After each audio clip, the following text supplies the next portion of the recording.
Salam persaudaraan dari Bukit Sandar Matahari Ledalero.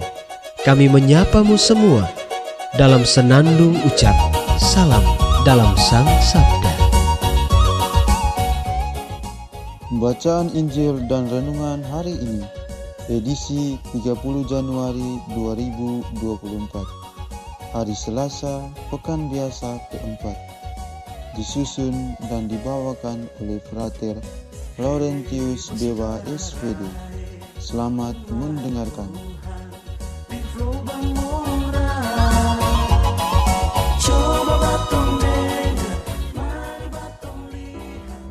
Bacaan diambil dari Injil Markus bab 5 ayat 21 sampai 43. Sekali peristiwa, setelah Yesus menyeberang dengan perahu, datanglah orang banyak berbondong-bondong lalu mengerumuni dia. Ketika itu Yesus masih berada di tepi danau. Maka datanglah seorang kepala rumah ibadat yang bernama Yairus. Ketika melihat Yesus, tersungkurlah Yairus di depan kakinya. Dengan sangat ia memohon kepadanya, "Anakku perempuan sedang sakit hampir mati.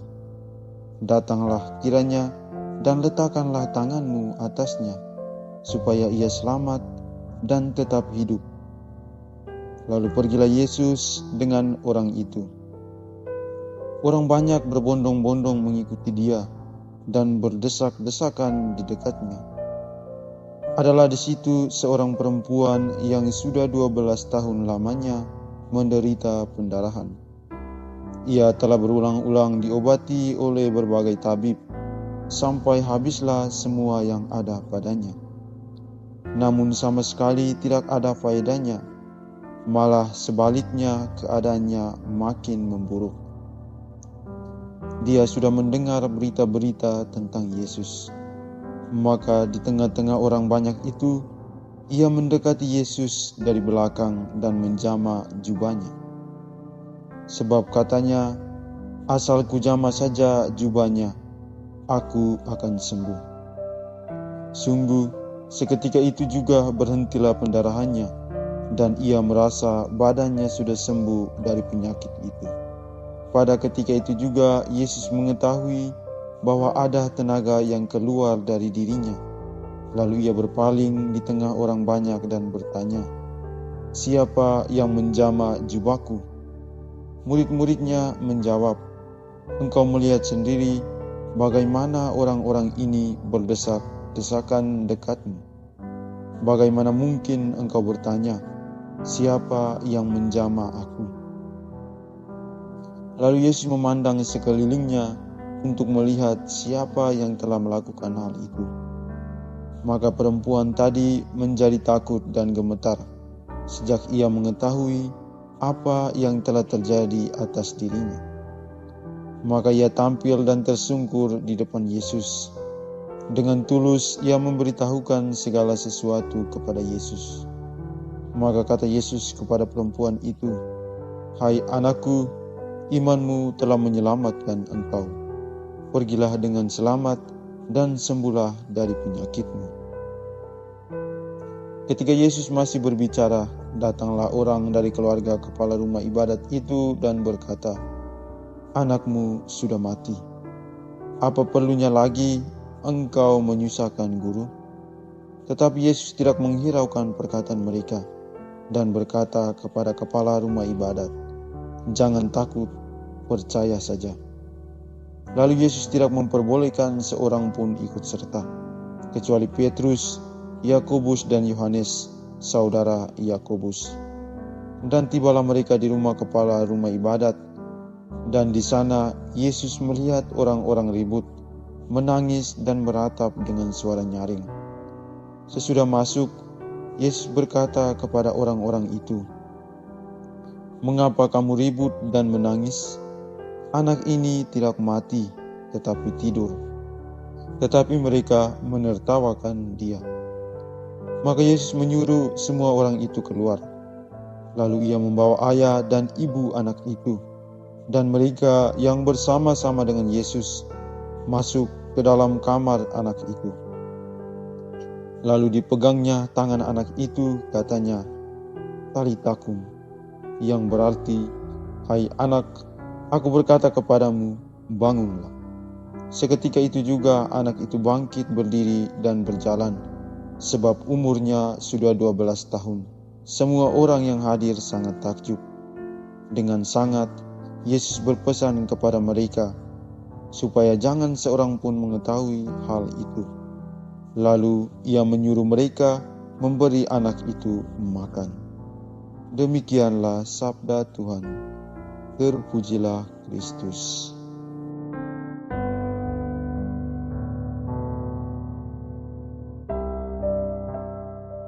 Saudari dan saudara yang dikasihi Yesus Kristus, Injil hari ini mengisahkan tentang Yesus membangkitkan anak Yairus dan menyembuhkan seorang perempuan yang sakit pendarahan. Dalam kisah ini, Yesus menjadi seorang tabib atau dokter agung. Ada dua kisah ajaib yang Yesus lakukan, yakni membangkitkan anak perempuan Yairus yang mati dan menyembuhkan perempuan yang sakit pendarahan. Mari kita dalami satu persatu dari kisah Injil hari ini. Pertama adalah Yesus menyembuhkan seorang perempuan yang sakit pendarahan.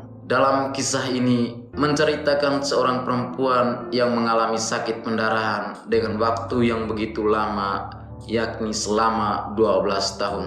Kisah perempuan yang sakit pendarahan ini memberikan kita suatu pelajaran bahwa kesetiaan dan ketabahan serta kepercayaan kita kepada Tuhan membawa berkat kebahagiaan bagi kita.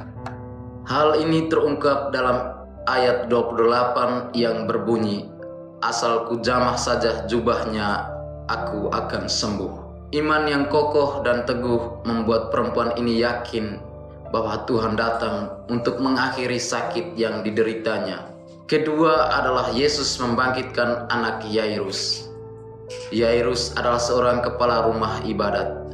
Ia tersungkur di depan Yesus sebagai simbol mohon belas kasihan dari Yesus untuk menyembuhkan dan membangkitkan anaknya yang mengalami penderitaan.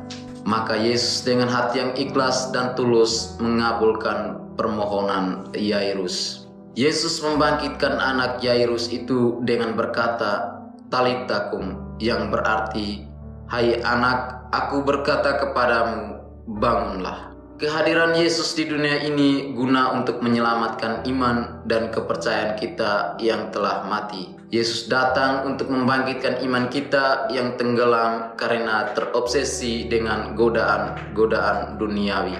Dua kisah dalam Injil hari ini berguna untuk membentuk iman kita dan mencintai Tuhan walau dalam situasi penderitaan dalam waktu yang panjang. Kita dalami poin-poin penting dalam Injil hari ini. Pertama adalah melayani Tuhan dalam tugas dan profesi kita.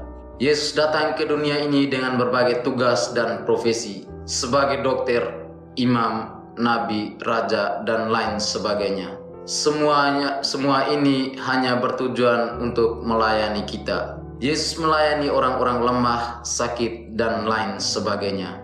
Tugas pelayanan Yesus tidak merugikan umat yang dilayaninya. Bahkan Yesus memberikan kegembiraan dan sukacita abadi lewat karya pewartaannya di dunia ini. Kita mesti juga menjadi Yesus yang melayani Tuhan dalam tugas, profesi, dan status kita. Kita harus memberikan pelayanan yang tidak merugikan satu sama lain. Bentuk kecintaan kita kepada Tuhan adalah dengan melayani sesama melalui cara dan tindakan kita kepada sesama, yakni menghargai dan menghormati satu sama lain.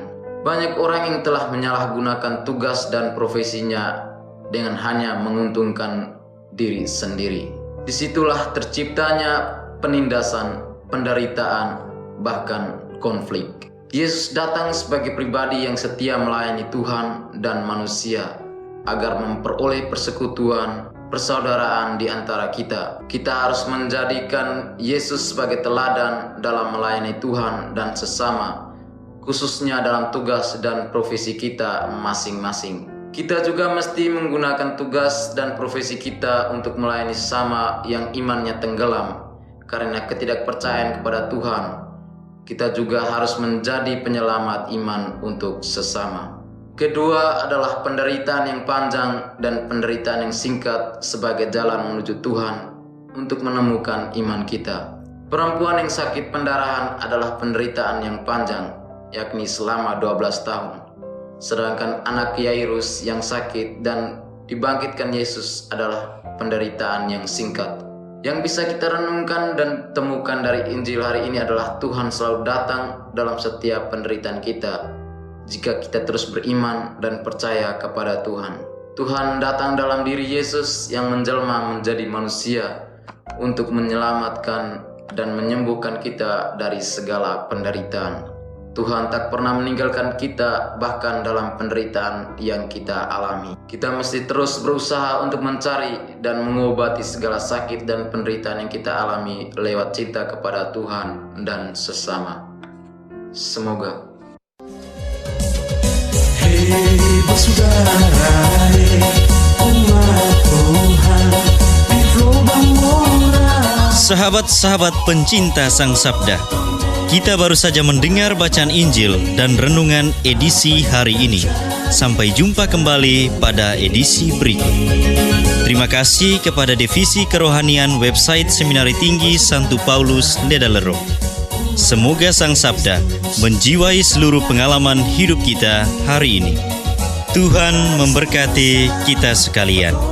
Amin. Dalam satu hati, di dalam kasih Yesus.